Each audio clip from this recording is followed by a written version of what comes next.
Hello YouTube, it's Alec here with Yu-Gi-Oh! Underground, coming at you with part 2 of our Chaos Dragon / Lightsworn Dragon discussion. That's going to take place as I give you a profile of the Lightsworn version of the deck that I've been testing. So, let's just jump right into it. Hopefully you watched the other video of the pure version, because I'm going to reference it quite a bit. But if not really missing too much, so I wouldn't worry. So let's go. 3 Light Pulsar Dragon. Obviously, the thesis here is that Light Pulsar Dragon is a good card, and people aren't really playing ways to stop it these days, so I'm gonna like that.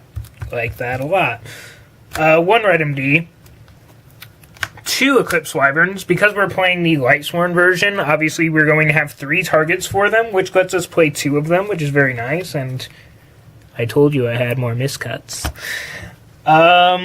Dark Dragon, self-explanatory. 3 Darkflare Dragon. I like 3 Darkflare Dragon in any version of this deck I play, just because, as I had said before, it's Foolish Burial. It's able to banish things that are pretty relevant in this format, so always a nice card to have around. Gets your deck started, Light Pulsar target, good things, good things. 1 BLS, 2 Chaos Sorcerer. They're the Chaos Boss monsters. That's how many you can run, so check. But if Chaos Sorcerer came to 3, I'm not really sure what I would do. 2 Plague Spreader. If you watched my last video, you know that Beals, of the Diabolic Dragons, is something I believe that's very important to this deck's success in the future. Level 2 Plague Spreader Zombie plus level 6 Chaos Sorcerer or Light Pulsar Dragon makes it.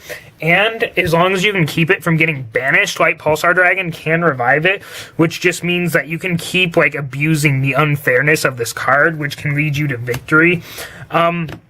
I find that very true, especially in the Bujin matchup. They have a very hard time getting around this card, which the Bujin matchup is what I built having in mind, because whenever I build rogue decks, I kind of pick a target that I want to beat. Haven't gotten it to more than 60% beating Bujins, so obviously that's what we're working on together right now as we continue the discussion in the comment below and continue this segment in the future if you guys would like us to do so.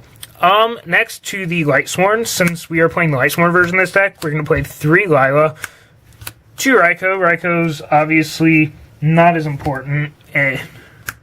1 Jane, 1 Aaron, 1 Lumina, strictly for the names, all backed up with a Judgment Dragon, because it's a Eclipse Wyvern target, which makes it readily searchable, and you can just use it to blow out games that you have no business winning, which is unfair but slightly inconsistent, which is kind of the game you play when you opt in for the Lightsworn version.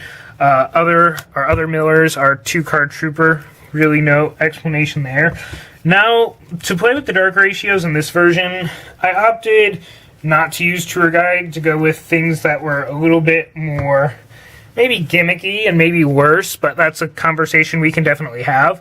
2 Tragodia to kind of stop the light point damage. Also, he's able to manipulate his level, which helps you with the X-Seed factor, since we no longer have the level 4 Chaos Dragon things, the Wyvern Buster and whatnot. He's more or less good. Obviously, with Fire Fist out of the format, you don't have to worry about dropping him and then him being immediately popped, which is very helpful. You can change his level to level 6 and make Beals with him, which is another important thing, since we don't have the play that we discussed in the other video, where you can make 2-card Beals with the Wyvern Busters and the Collar Serpent. So, definitely interesting pick. We'll see how it plays out. And lastly, we have a Phantom of Chaos, just to copy Judgment Dragon, steal games, copy Dark Arm Dragon, steal games, etc., etc. 1 Divine Dragon Apocalypse. He lets you pick up your big Chaos Boss monsters. A big reason is actually just so that you have something to pitch to the graveyard with. Darkflare Dragon is actually what ends up happening a lot of the times. You don't need it in the pure version, because the level 4 dragons are Darkflare targets, but sometimes you need to be pitching a dark into the grave to extend your a dark dragon into the grave to extend your plays, and a light dragon. In the other version, you use Collar Serpent and Wyvern Buster, and in this version, you're going to be using Divine Dragon Apocalypse and your additional Eclipse Wyvern to be making sure that you can always continue your plays. And the last monster, for some reason I don't own one, is a Mystic Tomato, just because he recruits these 2 cards, which is nice because these 2 cards get you the effects of unfair cards, which lets you steal games, which is the mentality I have in this version. And like I said, guys, please comment down below and tell us what we can do to work on this, because I'm not contending that this deck is perfect this time. So, next up, 2 Forbidden Lance. Obviously, we're playing the Lightsworn version, so getting through back row is a little bit easier, so I didn't feel like the 3rd Lance was necessary. Maybe we could add a 3rd one. I don't know what I'd cut. Maybe the Tomato. Dark Hole, very good in the deck because it pluses on if you play it on top of like Light Pulsar. 1 charge, 3 recharge. While I was uncertain about 3 recharge in the pure version, the Lightsworn version, you have a lot of Lightsworns that are kind of like iffy, but Solar Recharge is definitely like always live, which is why I prefer this version, because Solar Recharge, jumpstarting your decks, just a really good thing. And 2 Skill Prisoners. If you paid attention to the discussion in the last video, it's mostly just to stop 101. Really the only card that you have to fear when you're using Beols in a lot of cases. And always good just to stop like other things. Stops Bear from popping Raikou, which is kind of cute. So that's the main deck. Extra deck's pretty much the same. If you didn't watch, it's 2 Beols. You don't really need the rank 3s, so I guess that changes things a little bit. Black Rose, Scrap Dragon, Void Ogre, Powered Etcetron, M7, these guys, Exciton Knight to steal games. Unfortunately, the Exciton Knight's still necessary in this version because, like I said, Trag and Lila, you can make it and just kind of blow out unfair games if you have Lance in your hands. So, and Skill Prisoner protects Exciton from effect failure, which is funny.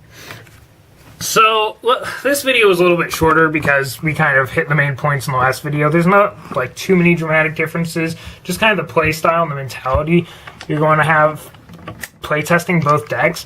I think this version of the deck might end up becoming the superior version, but we have to sit tight and wait for that new Lightsworn structure deck. I feel like that level 4 tuner is just going to do wonders for us. Maybe even like let us add more Lumina, but at the same time, maybe pure Lightsworns are just like so good at that point that we don't even need to like play with the idea of Chaos Dragons, and we just need to be accepting the inevitability that is Judgment Dragon OTK, which is fine by me. I love Judgment Dragon OTK, but just something to throw around. Don't play Chaos Dragons if Lightsworns end up becoming that much better than it. Always play whatever's optimal, especially when considering Lightsworns. Like, if you're playing Lightsworns in something that's suboptimal, I don't know, that grinds my gears. Grinds my gears, because if your win condition's not as good as it's good and work more, if your win condition is not as good and or consistent as Judgment Dragon, don't play Lightsworns in it because you're just wasting our time. Just play pure Lightsworns.